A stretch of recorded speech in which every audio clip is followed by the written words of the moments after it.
आज की मूवी एक ऐसी घमंडी औरत के ऊपर है जो अपने नौकरों को कीड़े मकोड़े समझती थी, लेकिन कैसे उसका ही एक नौकर उससे एक रिवेंज लेता है और उसे एक सेक्स डॉल की तरह यूज करता है। इस मूवी का एक्सप्लेनेशन जरूर आखिरी तक देखना, आपको बहुत ही मजा आने वाला है। तो इस फिल्म की शुरुआत होती है एम्बर से। एम्बर एक बहुत ही अमीर औरत है और उसका पति भी बहुत अमीर है, जिसकी वजह से उसके अंदर कूट कूट कर घमंड भरा है। फिलहाल वो अपने अमीर पति के साथ एक प्राइवेट क्रूज पर जा रही है। इस क्रूज पर इनके अलावा 4 लोग और मौजूद थे। इस शिप पर पेपे नाम का एक वेटर काम करता है, जो कि काफी चिड़चिड़ा सा होता है। इस शिप में वो सबसे अच्छे से ही रहता है, लेकिन उसे परेशानी है तो सिर्फ एम्बर से, क्योंकि एम्बर के नखरे, तेवर और घमंड आसमान छू रहा है। मैडम के नखरे कुछ ऐसे थे कि उसे जब खाना खाने को देते हैं तो उसे वो खाना गरम चाहिए, और जब गरम खाना दो तो ये कहती है कि ज्यादा गरम है। पेपे इसके नखरे बर्दाश्त नहीं कर पाता। वो मन ही मन में एम्बर को इस जहाज से बाहर फेंकना चाहता है, लेकिन पेपे अपने गुस्से को काबू में रखता है और मन ही मन में कहता है कि वो जिंदगी में एक बार तो भी इस औरत से बदला लेना चाहेगा। अगले दिन एम्बर कहती है कि उसे फिशिंग करनी है। उसका हस्बैंड एम्बर को पेपे के साथ एक छोटी नाव में भेज देता है। पेपे मन में सोचता है कि अब ये क्या क्या डिमांड करने वाली है। जब ये अपने शिप से काफी दूर निकल जाते हैं तो इनकी बीच समुद्र में नाव खराब हो जाती है। एम्बर पेपे पर काफी गुस्सा होती है और उसे बहुत डांटती है। पेपे एम्बर को वार्न करता है, तुम चुपचाप बैठी रहो, मैं कोई रास्ता निकालता हूँ। लेकिन उनके नाव का इंजन सीज हो चुका था। ये दोनों रात भर नाव में ही रहते हैं और सुबह इनकी किस्मत काफी अच्छी होती है कि इन्हें एक आइलैंड मिल जाता है। ये दोनों इस आइलैंड पर पहुंच जाते हैं।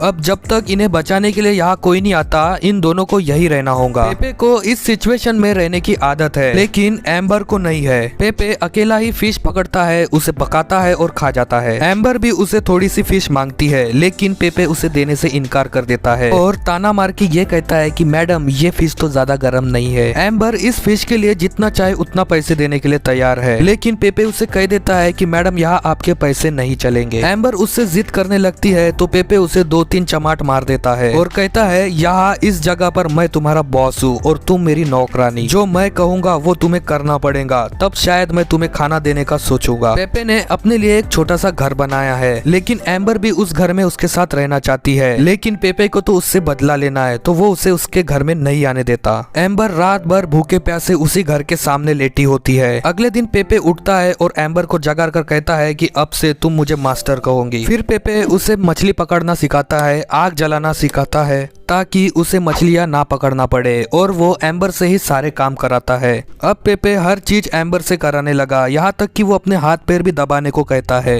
ऐसे में एक दिन एम्बर को बहुत गुस्सा आता है और वो उसे लात मारकर यहाँ से भागने की कोशिश करती है, लेकिन पेपे उसके पीछे दौड़ता है और उसे एक एक करके निवस्त्र करने लगता है और एम्बर को कहता है कि तुम मुझसे कहो कि मैं तुम्हारे साथ टपाटप करूँ। इस पर एम्बर कहती है कि तुम्हारे साथ टपाटप करने से अच्छा तो मैं किसी घोड़े के साथ कर लूं। पेपे यहाँ एम्बर को काफी जोर से किस करता है और उसके अंदर की ज्वाला को एक चिंगारी दे देता है। अब एम्बर से रहा नहीं जाता तो वो पेपे से कहती है कि तुम मेरे साथ टपाटप करो, लेकिन पेपे कहता है कि मैं तो तुम्हारे अंदर की ज्वाला ही जगाना चाहता था। पेपे उसे तड़पाना चाहता था और उसे ऐसी ही आग में धड़कता फड़कता छोड़ के चला जाता है। बाद में एम्बर चूहे जैसा मुंह लेकर पेपे के पास आती है और उसके पैरों पे गिरकर उससे संभोग करने की भीख मांगती है। इस तरह वो पेपे के हर पार्ट्स को चूमने लगती है और पेपे पिघल जाता है। वो रात भर एम्बर की बजाने लगता है। इसके बाद तो ये सिलसिला रोज चलने लगता है, कभी दिन में, कभी रात में, कभी सुबह, कभी शाम में,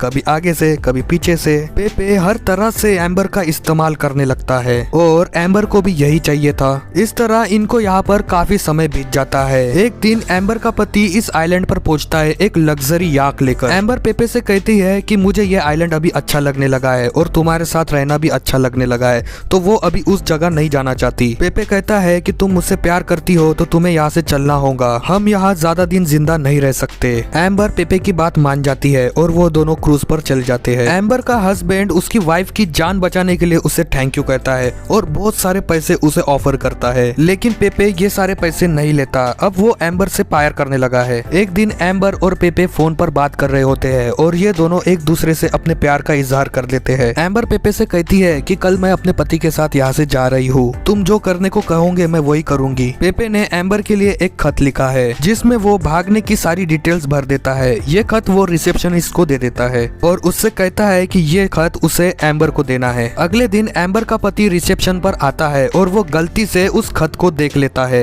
एम्बर का पति उस खत को पढ़ लेता है। जब एम्बर और एम्बर का पति हेलीकॉप्टर में बैठ रहे होते हैं तब वैसा ही खत एम्बर का पति उस वेटर को देने को कहता है।